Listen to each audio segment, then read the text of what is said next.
Well, it's seasonal, so about like 5,000 to 6,000 a season. Okay. And what expenses did you have associated with this? Fuel. Fuel, which is about how much a year? Gosh, I don't know. Just round figures. I don't know. I know you don't know. Probably like 1,000, 1,500. $1,500. Okay. 11,500 round figures to get your business going. Bill, you said you had a business.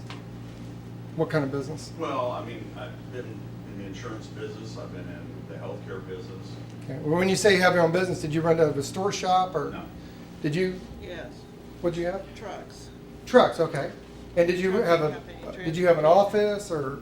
Yeah, we run an office out Okay. of our home, but to buy the trucks, you're talking about $100,000 each. One point, we have 5 trucks. So when you That's first the started, let's say the trucks and first year trailers. that you did that. Had 1 truck. Okay. And then did you have? Back And do you have any employees? Yeah, one time we had 5. Okay. And just round figures about how much a year do you spend on employees?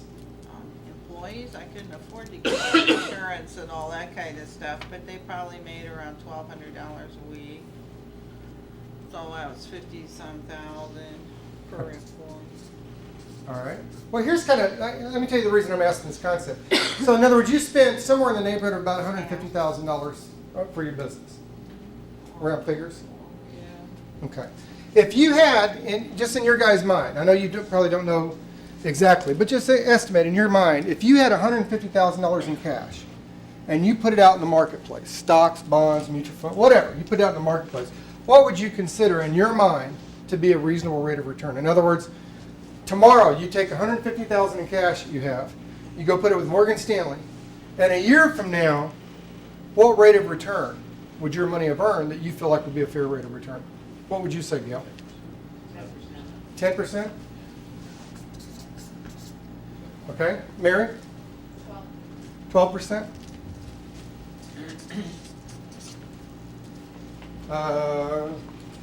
Taking a little bit to learn. Frank, what would you say? 8%. 8%. Well, I want to use one figure. So what can I use? 8, 10, 12, what figure could I use to do an illustration for you? 10. I'd use 10 because it's easier. Okay. Wait a minute. I like easy numbers. Yes. All right. So 10% of $150,000 would be how much?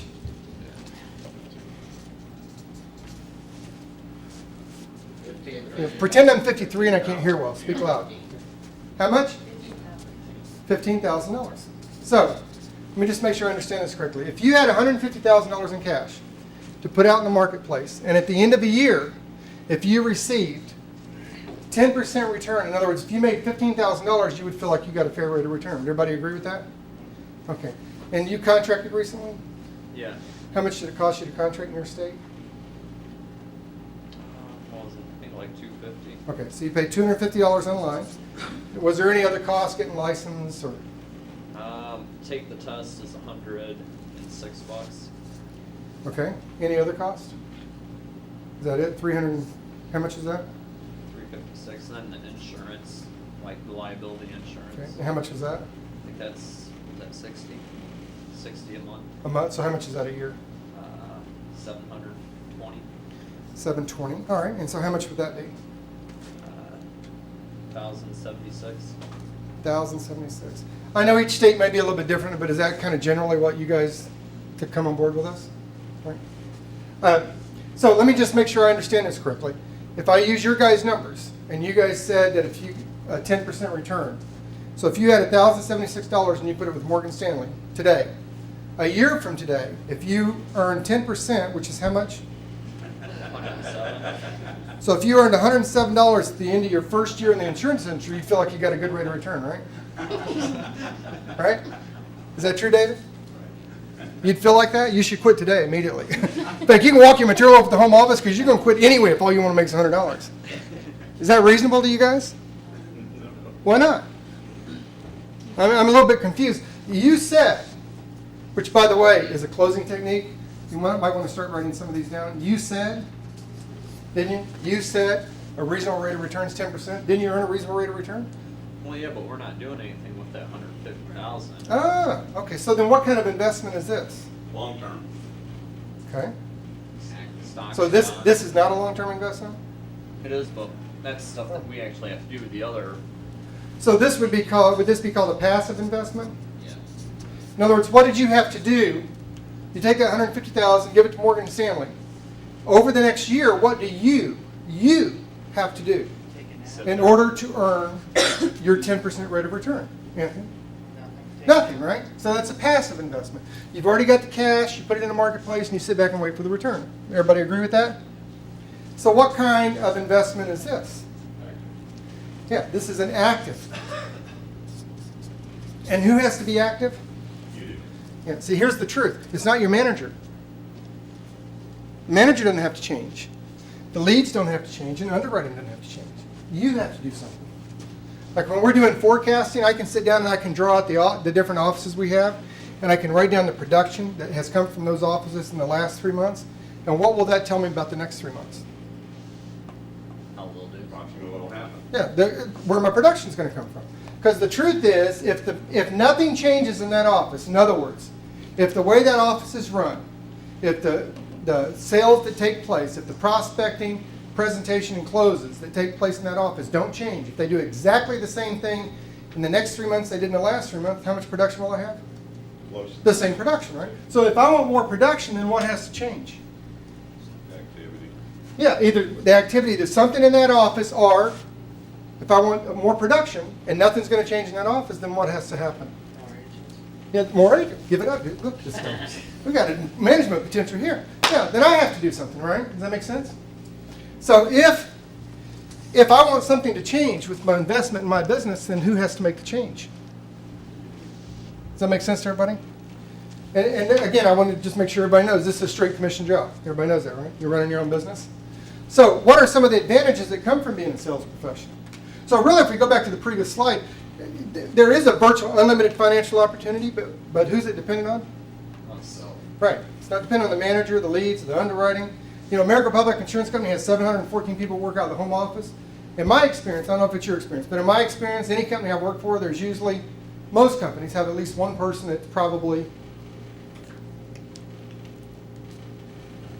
an idiot, yeah.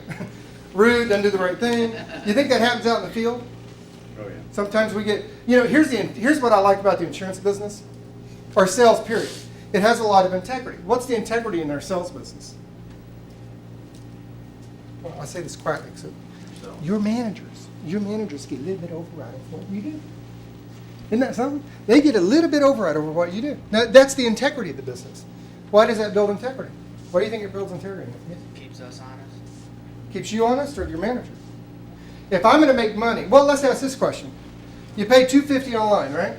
Everybody did? How much of that $250 did your manager get? None.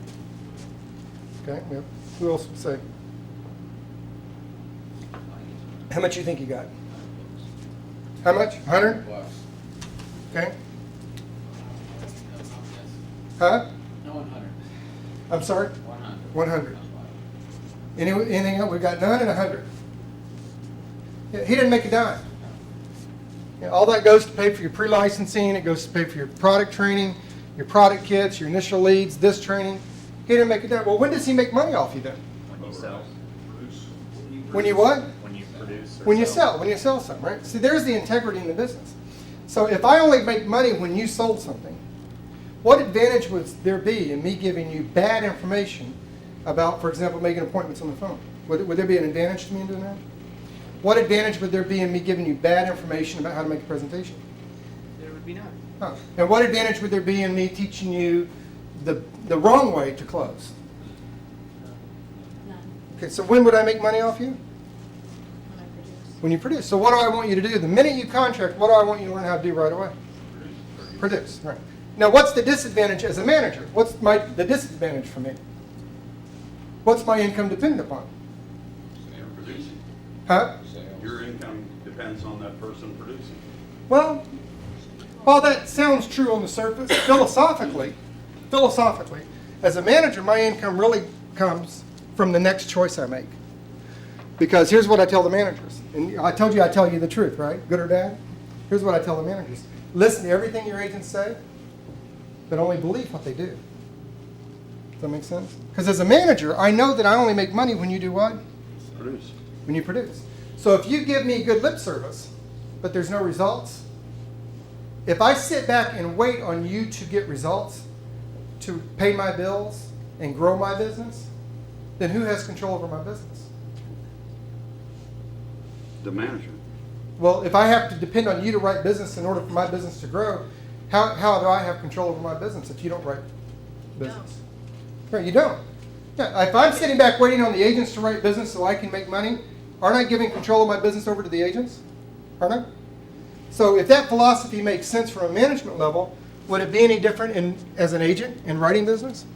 If your income depends on what the prospect does, then who has control over your business? Well, if the prospect doesn't buy from you, how are you having control over your business? Not saying enough prospect. So you need to get a prospect that does what? Says yes. So if all you do is sit back and wait for the prospect to say yes and you don't become active, then are you giving control of your business over to your prospects? So your business really depends on what? Being active. It depends on the next thing you do. Does that make sense? Make sense for everybody?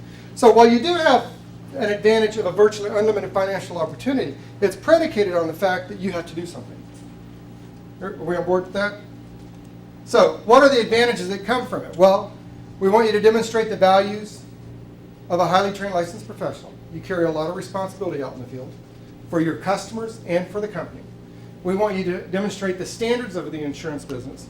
And in my experience, if I have to explain the standards to you, you probably don't have them. I mean, the truth is, more often than not, when you go out and meet with prospects, do you want them to end up being in a better position than they were before you got there? Absolutely. So the most important thing is you want to do the right thing because what? Honesty. Yeah. Because it's the right thing to do, right? Yeah. Not because you should, not because there's compliance or there's a law. You do the right thing because it's the right thing to do, right? And the last one is you want to serve the best interests of your clients. This was a survey that was done, I don't know, a few years ago, 2000, 2001 or something like that. Money Magazine, they did a survey. They went to, I think, about 2,500 Americans, and they said, if you could list the things that you would need to have in order to be living the American dream, whatever the American dream is to you, what would they be? And these were the things that people listed. This is the importance these things were to people. Somebody read number 3 for me, if you would. Having Out loud. competent, affordable health care. Having confident, affordable health care. So the third thing on the list that people feel like they need to have to be living the American dream, do we have a product that would help people have that? What's the product, Steve? Steve S. Mr. Shoemaker, how's that? HSAs, UCMEs, Okay, critical care. okay. So all of our health products, is that what you're saying? Okay. Somebody read number 5 for me, if you would. Having enough savings. All right, what product do we have that would help people have enough savings? HSA. Okay. Do we have any other products? Annuities. Annuity. How would an annuity help someone have enough savings? How would an annuity help someone, what was it, have enough savings? Tax deferred. So the interest that their principal earns is not being taxed, is that true? Right. And the money they would have paid in tax also earns interest. Okay. Do we have any other products that would help people have enough savings? Life insurance. Life insurance. How would life insurance help someone have enough savings? Well, it'll depend on life insurance builds cash value. Okay, good. And if you have life insurance and your spouse dies, what would happen? What would be the benefit of the plan? You get cash. Oh, so you wouldn't have to go take money out of savings to help pay expenses? So would life insurance help people have savings? Okay, what's number 8? Somebody read number 8 for me. Living well in retirement. Living well in retirement. What product do we have that would help people live well in retirement? Again, the annuities. Annuities, okay. Supplements. Supplement. How would a supplement help someone live well in retirement? Well, it pays the 20% that Medicare is not gonna pay. And how would that help me live well in retirement? It would prevent you from taking money out of your savings or wherever else to Ah. sustain yourself. So it could help protect my savings because I wouldn't have to access them to pay for unexpected expenses. Okay. Do we have any other products that would help people live well in retirement? Who said that? Speak up. We don't bite. We might nibble a little bit, but we don't bite. All right. Long-term care. How would long-term care help someone live well in retirement? Avoids them having to deplete their assets, their savings that they have accrued. for Oh. lifetime. Or liquidated. And if Equity. and if a spouse needed to have the services of long-term care, either in a skilled facility, assisted living, or someone coming in the house, would that free up the other spouse to provide more care for them? Yeah. it would. Okay. Do we have any other products that would Care help people Assist. live well? I'm sorry? Care Assist, Care Assist. How would a Care Assist help? well, it helps cover that gap in the between time of hospitalization and long-term care. Okay. So if I was in the retirement years, which my wife and kids say I'm close to, if I was in the retirement years and I needed some kind of care and the doctor sent me away for example, for some tests, the medical insurance, MedSup would pay for it, Medicare would pay for it, everybody agree with that? If I had to go somewhere for those tests, do you think there's a chance my wife would want to go with me? So could I use the income from the Care Assist to pay the hotel bill, some of the expenses, see how that works? Okay, what about being debt-free? Do we have any products that would help people be debt-free? Life insurance. Say that a little bit louder. Life insurance. How would life insurance help someone be debt-free? It's instant estate. Instant Instant cash. Okay. Any other products that would help someone be debt-free? The critical illness. Here, let me give you critical illness. Check it out. What happens if I have a life insurance policy and I get a critical illness, but I don't die? But I'm a small business owner and I can't go back and do my work. You know, could a $25,000 check or $50,000 check on my critical illness plan help me continue paying the bills at work?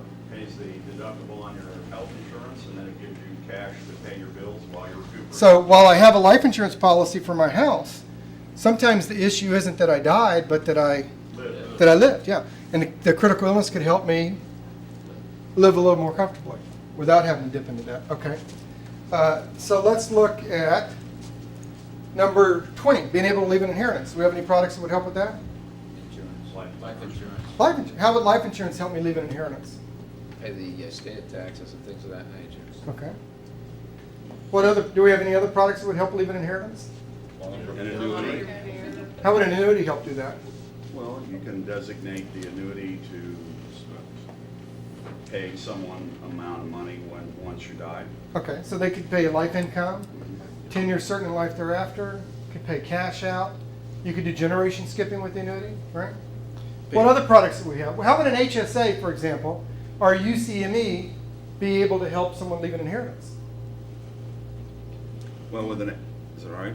Yeah. HSA, when you put the money into the HSA account, it's a tax write-off. Right. And then it builds until you're 65. Okay. It's your money, and it goes to the if you die, it goes to your spouse or whoever you have designated. Absolutely, absolutely, I agree 100%. So how else would an HSA or a UCME be able to help me leave an inheritance? Pays your medical. Because you're always. Pay some medical bills. So if the policy does what it's supposed to do, which is pay the medical bills, does that mean if I died that my spouse would not have to access our assets Yep. to pay off bills? Mhm. Oh, okay. And what about retiring early? What products do we have that would help someone retire early? Annuity. Annuity? How would an annuity help me retire early? Well, if you put the money into it, it can build a steady income at Okay. a certain point in time. What other products do we have that help someone retire early? All of them. That's a safe answer, man. Give me a product. Pretend I'm stupid like my wife does and give me a product. Chuckle, chuckle. Universal life. UL. How would a UL help me retire early? So, you can pull your money out of a universal life without canceling the policy. Ah. You can take life insurance too, you get loans against the life insurance. So Debt-free. if I took a UL out in my early 30s, put the money into it, what happens from 30 to 50? What are most people doing? Spending We're money. earning. Are they building their career, Yeah. growing their assets? And then 15, 20 years later, if I wanted to pay my mortgage off early, what would I be able to do? Loans. Cash value. Oh, I could take that out and pay the house out. Would I still be able to have insurance? Based on certain parameters, you could still have that, right? So would that help me retire early? Yes, sir. Ah, okay. So what are we really talking about? What's the concept we're talking about? You notice how, as we go through this, Protect your assets. you notice how as we go through this, The question was, what things do you need to have in order to live the American dream? And what kind of things did people talk about? Did they name products? No. Was their answer, I need to have a UCME, I need to have an HSA, I need annuity, I need long-term care? What kind of things did they talk about? Insurance. Did they talk about insurance? I don't see the word insurance up there anyway. No, Health, but financial security. that's what it means. Oh. So are these their dominant buying motives? See, here's the problem. Here's the challenge. When we hire people, we hire them when we talk about two things that, in my opinion, give the wrong perception. And that is the product and the sale. And most people, when they come to work in American Public, they talk about learning what? I need to know the product, man. I need to study the product, right? I need to understand all the features and benefits before I can talk about people. But the truth is, people are more interested in what? The peace of mind. They're interested in what the product does, not the product. Does that make sense? So really, the product and making a sale have nothing to do with you starting your own business. In more cases than not, more often than not, I think what happens is once you become licensed, you tend to lose your ability to communicate as a human being. And we tend to talk at people, not with people. That's where, who had the issue about questions before when we talked about questions? Was that you? Yeah. The real issue is we start talking product to people. We don't really talk to people to find out what their underlying issues are. Nothing on these two charts here talk about a product, do they? So if we spend more of our time, in fact, the sales process is really about talking. And usually the person who talks the most is who? The agent. Usually the agent, but should be the customer. Should be Should be the the customer, customer. right. Well, it's the buyer. The person who talks the most is the buyer. Did you know in every presentation you make, every presentation, a sale is always made? Either the customer buys your emotion and logic for the solution, which is the what? What's the solution? Yes. What's the solution? Answer to a problem. The product. Isn't that funny? It's hard to, isn't it interesting that we found it hard to associate the product as a solution? Does the customer see you selling a product, or do they buy a solution? In fact, I would submit to you that those who sell a product will become a 90-day wonder, and those who help people buy will create a successful business. Because in every presentation, a sale is made. Either you help the customer purchase the solution, which is your what? Your product. There, you get it.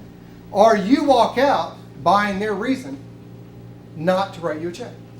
But a sale is always made. Every time. The truth is, what people buy is the solution. And unfortunately, we tend to make the mistake of thinking that they buy a product. And in order to learn to view things, to view our business a little bit differently, in order to go from a salaried mentality to a straight commission, which is another way of saying a self-employed individual, we have to kind of change the way we think. So here's an exercise. Everybody get your pen and paper out. And we're going to kind of go through this exercise here. And the way this works is you actually have to put your pen to paper and move the pen for this to work. But what I want you to do is, in the following line of letters, cross out 6 letters so that the remaining letters, without altering their sequence, will spell a familiar English word. So just take a minute. I'll give you just a minute to see if you can come up with this. In the following line of letters, cross out 6 letters so that the remaining letters, without altering their sequence, will spell a familiar English word.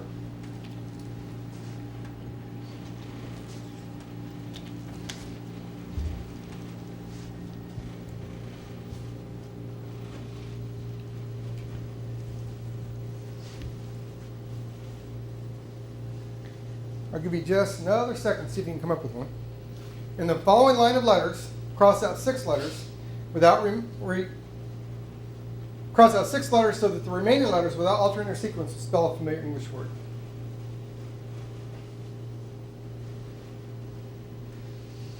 Well, let me help you with it, okay? Everybody watch the screen. You ready? What is it? About 6 letters. Huh. Now, what were the instructions again? Somebody read the instructions for me? Out loud. A little bit louder. In the following line of letters, cross out 6 letters. Cross out what? Cross out 6 letters. Ah, and what do we end up with? Cross out 6 letters. 6 letters. Ah, isn't that funny how that works? In your book, in your workbooks, you will find the lesson plans. The first session of lessons is the very front, prospecting, you'll notice at the bottom of the book it says lesson 1. As we go through each slide, it'll tell you what lesson and what page we're on. You're welcome to follow along or not. It's up to you. But yeah, the instructions were, in the following line of letters, cross out 6 letters so that the remaining letters, without altering their sequence, will spell a familiar English word. Is that a familiar English word, 6 letters?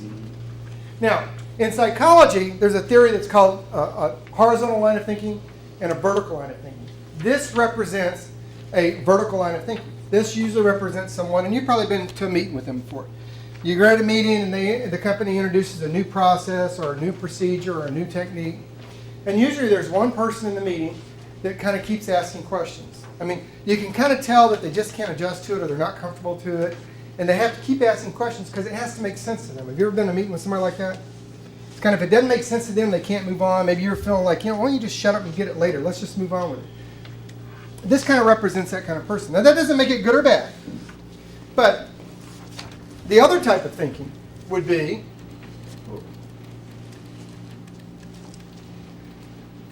I did a little bit too fast. What word is this?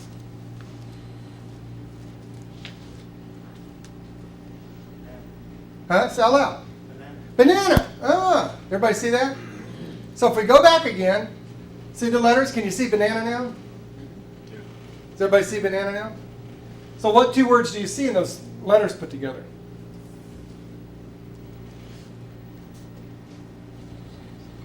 Do you see this? Can you see that word? This means yes. This means no. Does everybody see that? Yeah. And do you see this word here, banana? You see that? Yeah. See, what really has to happen is we kind of have to change the way we have to examine the way we think. Because every one of you walked in this room with your perception of how the world worked, what worked for you, what would be success for your business, what being in business means. And that's what I want to do. I'm not saying that any way of thinking is right or wrong, but I want to challenge the way you view things. I want you to challenge the way you perceive your business so that when you walk out of here, you have a business plan. You have a plan of action. I think someone called it a blueprint for success. Because the truth is, when you go back to your business, if you make the same choices in the next year that you made in the last year, and a year from now, where are you going to wake up? Same place. Exact same place. So we have to do something different. And what that means is